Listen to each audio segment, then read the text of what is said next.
कौसल्या सुप्रजा रामपूर्वा सन्ध्या प्रवर्तते उत्तिष्ठ नरशार्दूल कर्तव्यम् दैवमाह्निकम् कौसल्या सुप्रजा रामपूर्वा सन्ध्या प्रवर्तते उत्तिष्ठ नरशार्दूल कर्तव्यम् दैवमाह्निकम् उत्तिष्ठोत्तिष्ठ गोविन्द उत्तिष्ठ गरुडध्वज उत्तिष्ठ कमलाकान्ता त्रैलोक्यम् मङ्गलम् कुरु उत्तिष्ठोत्तिष्ठ गोविन्द उत्तिष्ठ गरुडध्वज उत्तिष्ठ कमलाकान्ता त्रैलोक्यम् मङ्गलम् कुरु मातः समस्त जगताम् मधुकैटभारे वक्षो विहारिणि मनोहर दिव्यमूर्ते श्रीस्वामिनि श्रुत जनप्रियदानशीले श्रीवेङ्कटेश दयिते तव सुप्रभातम् मातः समस्त जगताम् मधुकैटभारे वक्षो विहारिणि मनोहर दिव्यमूर्ते श्रीस्वामिनि श्रुत जनप्रियदानशीले श्रीवेङ्कटेश दयिते तव सुप्रभातम् तव सुप्रभातमरविन्दलोचने भवतु प्रसन्नमुख चन्द्रमण्डले विधिशङ्करेन्द्रवनिताभिरर्चिते वृषशैलनाथ दयिते दयानिधे अत्र्यादिसप्तऋषयः समुपास्य सन्ध्याम् आकाश सिन्धु कमलानि मनोहराणि आदाय पादयुगमर्चयितुम् प्रपन्नाः शेषाद्रिशेखर विभो तव सुप्रभातम् पञ्चाननाब्ज भव षण्मुखवासवाद्याः त्रैविक्रमादिचरितम् विबुधास्तुवन्ति भाषापतिः पठति वासरशुद्धिमारात् शेषाद्रिशेखर विभो तव सुप्रभातम् ईषत्प्रफुल्ल सरसीरुहनारिकेल पूगद्रुमादिषु मनोहर पालिकानाम् आवाति मन्दमनिलः सह दिव्यगन्धैः शेषाद्रिशेखर विभो तव सुप्रभातम् उन्मील्य नेत्रयुगमुत्तम पञ्जरस्थाः पात्रावशिष्ट कदली फलपायसानि भुक्त्वा सलीलमथ केलिशुकाः पठन्ति शेषाद्रिशेखर विभो तव सुप्रभातम् तन्त्री प्रगर्ष मधुरस्वनया विपञ्च गायत्यनन्दचरितम् तव नारदोऽपि भाषा समग्रमसहृत्करचार रम्यम् शेषाद्रिशेखर विभो तव सुप्रभातम् भृङ्गावळी च मकरन्दरसानुविद्ध झङ्कारगीत निनदैः सह सेवनाय वीर्यात्युपान्त सरसी कमलोदरेभ्यः शेषाद्रिशेखर विभो तव सुप्रभातम् योषा गणेन वरदध्नि विमथ्यमाने घोषालयेषु दधिमन्थन तीव्र घोषाः रोषात् कलिम् विदधते ककुभश्च कुम्भाः शेषाद्रिशेखर विभो तव सुप्रभातम् पद्मेश मित्र शतपत्र गतालिवर्गाः हर्तुम् श्रियम् कुवलयस्य निजाङ्गलक्ष्म्या भेरी निनादमिव बिभ्रति तीव्रनादम् शेषाद्रिशेखर विभो तव सुप्रभातम् श्रीमन्नभीष्टवरदाखिल लोकबन्धो श्री श्रीनिवास जगदेक दयैक सिन्धो श्रीदेवतागृह भुजान्तर दिव्यमूर्ते श्रीवेङ्कटाचलपते तव सुप्रभातम् श्रीमन्नभीष्टवरदाखिल लोकबन्धो श्री श्रीनिवास जगदेक दयैक सिन्धो श्रीदेवतागृह भुजान्तर दिव्यमूर्ते श्रीवेङ्कटाचलपते तव सुप्रभातम् श्रीस्वामि पुष्करिणिकाप्लव निर्मलाङ्गाः श्रेयोर्थिनो हर विरिञ्च सनन्दनाद्याः द्वारे वसन्ति वरवेत्र हतोत्तमाङ्गाः श्रीवेङ्कटाचलपते तव सुप्रभातम् श्रीशेषशैल गरुडाचल वेङ्कटाद्रिनारायणाद्रिवृषभाद्रिविषाद्रिमुख्याम् आख्याम् त्वदीय वसतेरनिशम् वदन्ति श्रीवेङ्कटाचलपते तव सुप्रभातम् सेवा परा शिव सुरेश कृशानुधर्म रक्षोऽम्बुनाथ पवमान धनाधिनाथाः बद्धाञ्जलि प्रविलसन् निज शीर्षदेशाः श्रीवेङ्कटाचलपते तव सुप्रभातम् घाटीषु देवि खगराज मृगाधिराज नागाधिराज गजराज हयाधिराजाः स्वस्वाधिकारमहिमाधिकमर्थयन्ते श्रीवेङ्कटाचलपते तव सुप्रभातम् सूर्येन्दुभौम बुधवाक्परिकाव्यसौरिस्वर्भानुकेतुदिविषत्परिषत्प्रधानाः त्वद्दासदासचरमावधिदासदासाः श्रीवेङ्कटाचलपते तव सुप्रभातम् त्वत्पादधूलिभरितस्फुरितोत्तमाङ्गाः स्वर्गापवर्गनिरपेक्ष निजान्तरङ्गाः कल्पागमाकलनयाकुलताम् लभन्ते श्रीवेङ्कटाचलपते तव सुप्रभातम् त्वद्गोपुराग्रशिखराणि निरीक्षमाणाः स्वर्गापवर्गपदवीम् परमाम् श्रयन्तः मर्त्या मनुष्यभुवने मतिमाश्रयन्ते श्रीवेङ्कटाचलपते तव सुप्रभातम् श्रीभूमिनायक दयादिगुणामृताब्धे देवादिदेव जगदेक शरण्यमूर्ते श्रीमन्ननन्त गरुडाधिभिरर्चिताङ्घ्रे श्रीवेङ्कटाचलपते तव सुप्रभातम् श्रीपद्मनाभ पुरुषोत्तम वासुदेव वैकुण्ठ माधव जनार्दन चक्रपाणे श्रीवत्स चिह्न शरणागत पारिजात श्रीवेङ्कटाचलपते तव सुप्रभातम् कन्दर्पदर्पहर सुन्दर दिव्यमूर्ते कान्ताकुजाम्बुरुह कुड्मललोल दृष्टे कल्याण निर्मल गुणाकर दिव्य कीर्ते श्रीवेङ्कटाचलपते तव सुप्रभातम् मीनाकृते कमठकोल नृसिंहवर्णिन् स्वामीन् परश्वत तपोधन रामचन्द्र शेषांश राम यदुनन्दन कल्किरूप श्रीवेङ्कटाचलपते तव सुप्रभातम् लीलालवङ्ग घनसार सुगन्धितीर्थम् दिव्यम् वियस्सरिति हेम घटेषु पूर्णम् धृत्वाद्य वैदिक शिखामणयः प्रहृष्टाः तिष्ठन्ति वेङ्कटपते तव सुप्रभातम् भास्वानुदेति विगचानि सरोरुहाणि सम्पूरयन्ति निनदैकगुभो विहङ्गाः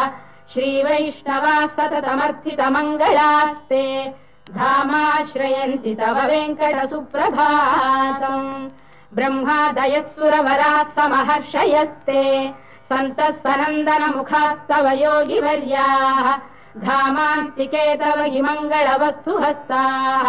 श्रीवेङ्कटाचलपते तव सुप्रभातम् लक्ष्मीनिवास निरवद्य गुणैक सिन्धो संसार सागर समुत्तरणैक सेतो वेदान्त वेद्य निज वैभव भक्त भोग्य श्रीवेङ्कटाचलपते तव सुप्रभातम्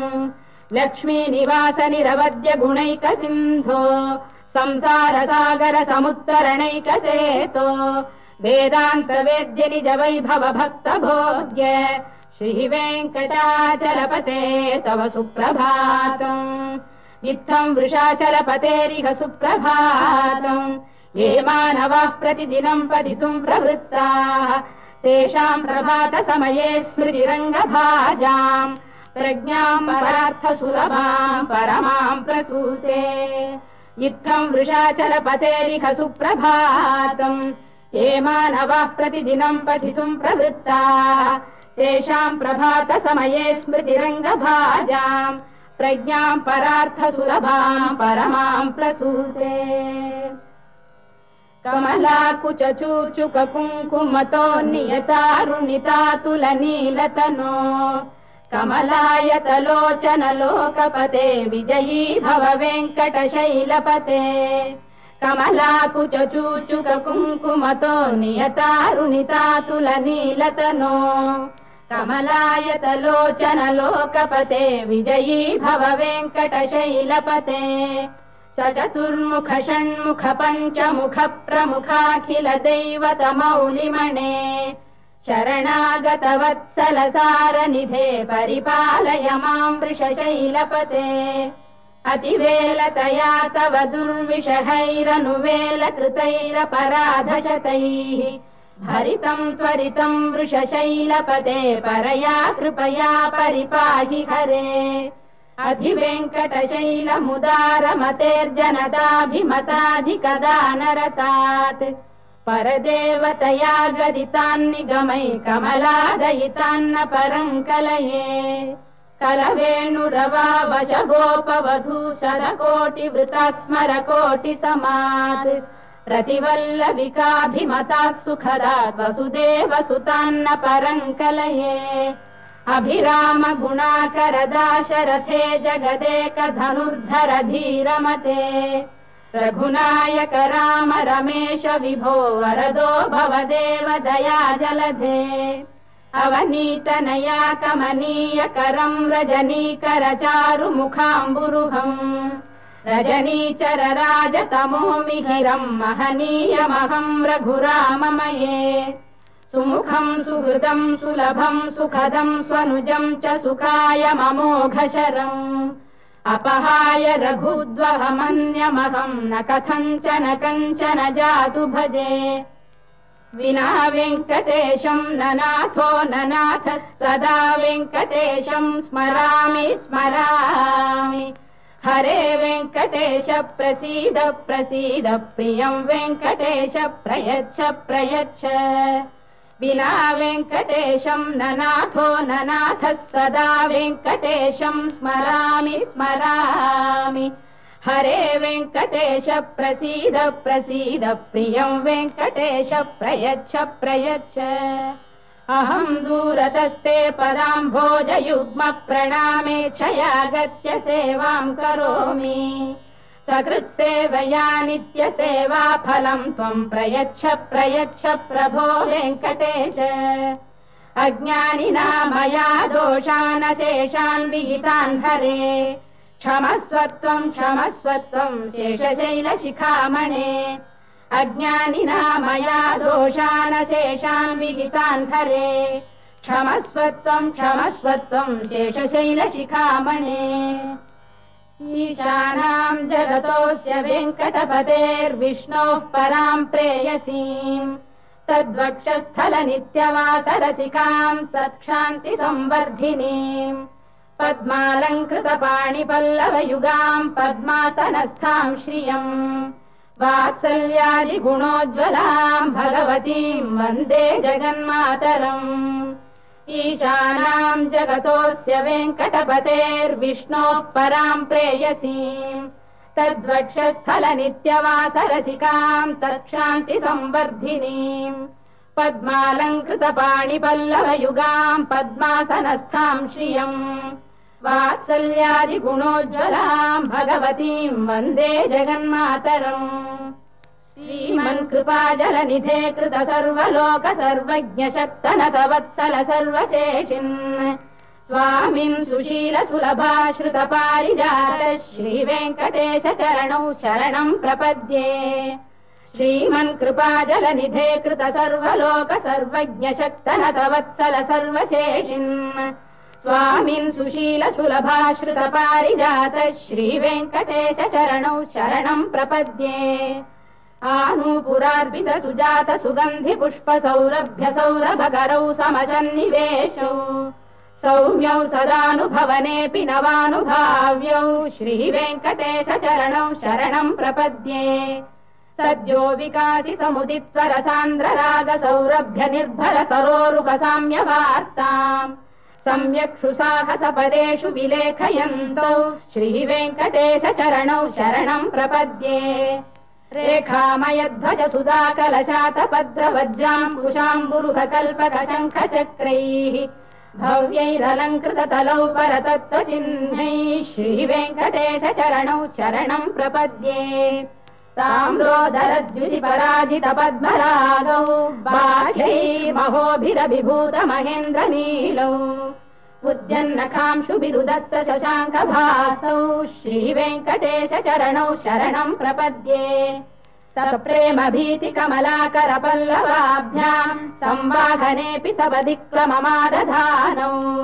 कान्ताववाङ्मनस गोचर सौकुमार्यौ श्रीवेङ्कटेश चरणौ शरणं प्रपद्ये लक्ष्मीमही तदनुरूप निजानुभाव नीलादि दिव्यमलिशीकर पल्लवानाम् आरुण्य संक्रमणतः किल सान्द्ररागौ श्रीवेङ्कटेश चरणौ शरणम् प्रपद्ये नित्यानमद्विधि शिवादि किरीटकोटि प्रत्युक्तदीप्त नवरत्नमः प्ररोहैः नीराजना विधिमुदारमुपादधानौ श्रीवेङ्कटेश चरणौ शरणम् प्रपद्ये विष्णौ पदे परम इत्युदित प्रशंसौ यौ मध्व उत्स इति भोग्यतयाप्युपातौ भूयस्ततेति तव पाणितल प्रतिष्ठौ श्रीवेङ्कटेश चरणौ शरणम् प्रपद्ये पार्थाय तत्सदृशसारथिना त्वयैव यौ दर्शितौ स्वचरणौ शरणम् व्रजेति भूयोऽपि मह्यमिहतौ करदर्शितौ ते श्रीवेङ्कटेश चरणौ शरणम् प्रपद्ये मन्मूर्धिकालियपणे विकटाटवीषु श्रीवेङ्कटाद्रिशिखरे शिरसि श्रुतीनाम् चित्तेऽप्यनन्य मनसाम् सममाहितौ ते श्रीवेङ्कटेश चरणौ शरणम् प्रपद्ये अम्लानधृष्यदवनीतलकीर्ण पुष्पौ श्रीवेङ्कटाद्रिशिखराभरणायमानौ आनन्दिताखिल मनोनयनौ तवैतौ श्रीवेङ्कटेश चरणौ शरणम् प्रपद्ये प्रायः प्रपन्न जनता प्रथमावगाह्यौ मातुस्तनाविव शिशोरमृतायमानौ प्राप्तौ परस्पर तुलामतुलान्तरौ ते श्रीवेङ्कटेश चरणौ शरणम् प्रपद्ये सत्त्वोत्तरैः सतत सेव्य पदाम्बुजेन संसारतारकदयार्द्रदृगञ्चलेन सौम्योपयन्तृमुनिना मम दर्शितौ ते श्रीवेङ्कटेश चरणौ शरणम् प्रपद्ये सत्त्वोत्तरैः सतत सेव्य पदाम्बुजेन संसारतारकदयार्द्रदृगञ्चलेन सौम्योपयन्तृमुनिना मम दर्शितौ ते श्रीवेङ्कटेश चरणौ शरणम् प्रपद्ये श्रीशश्रिया घटिकया त्वदुपाय भावे प्राप्ये त्वयि स्वयमुपेय दया स्फुरन्त्या नित्याश्रिताय निरवद्य गुणाय तुभ्यम् स्याम् किङ्करो वृषगिरीश न जातु मह्यम् श्रीशश्रिया घटिकया त्वदुपाय भावे प्राप्ये त्वयि स्वयमुपेय दया स्फुरन्त्या नित्याश्रिताय निरवद्य गुणाय तुभ्यम् स्याम् किङ्करो वृषगिरीश न जातु मह्यम् श्रियकान्ताय कल्याणनिधये निधयेऽर्थिनाम् श्रीवेङ्कटनिवासाय श्रीनिवासाय मङ्गलम् श्रियकान्ताय कल्याणनिधये निधयेऽर्थिनाम् श्रीवेङ्कटनिवासाय श्रीनिवासाय मङ्गलम् लक्ष्मी सविभ्रमालोक सुभ्रू विभ्रम चक्षुषे चक्षुषे सर्वलोकानाम् वेङ्कटेशाय मङ्गलम् श्रीवेङ्कटाद्रिशृङ्गाग्रमङ्गलाभरणाङ्ग्रये मङ्गलानाम् निवासाय श्रीनिवासाय मङ्गलम् सर्वावयव सौन्दर्य सम्पदा सर्वचेतसाम् सदा सम्मोहनायास्तु वेङ्कटेशाय मङ्गलम् नित्याय निरवध्याय सत्यानन्द चिदात्मने सर्वान्तरात्मने श्रीमद्वेङ्कटेशाय मङ्गलम् स्वतः सर्वविदे सर्वशक्तये सर्वशेषिणे सुलभाय सुशीलाय वेङ्कटेशाय मङ्गलम् परस्मै ब्रह्मणे पूर्णकामाय परमात्मने प्रयुञ्जे परतत्त्वाय वेङ्कटेशाय मङ्गलम् आकालतत्त्वमश्रान्तमात्मनामनुपश्यताम् अतृप्त्यमृतरूपाय वेङ्कटेशाय मङ्गलम् प्रायस्वचरणौ पुंसाम् शरण्यत्वेन पाणिना कृपयादिशते श्रीमद्वेङ्कटेशाय मङ्गलम् दयामृततरङ्गिण्यास्तरङ्गैरिव शीतलैः अभाङ्गैः सिञ्चते विश्वम् वेङ्कटेशाय मङ्गलम् श्रद्भूषाम्बरहेतीनाम् सुषमावकमूर्तये सर्वार्तिशमनायास्तु वेङ्कटेशाय मङ्गलम् श्रीवैकुण्ठविरक्ताय स्वामि पुष्करिणीतटे रमया रममाणाय वेङ्कटेशाय मङ्गलम् श्रीवैकुण्ठविरक्ताय स्वामि पुष्करिणीतटे रमया रममाणाय वेङ्कटेशाय मङ्गलम् श्रीमत्सुन्दरजामातृमुनिमानसवासिने सर्वलोकनिवासाय श्रीनिवासाय मङ्गलम् मङ्गलाशासनपरैर्मदाचार्य पुरोगमैः सर्वैश्च पूर्वैराचार्यैः सत्कृतायास्तु मङ्गलम्।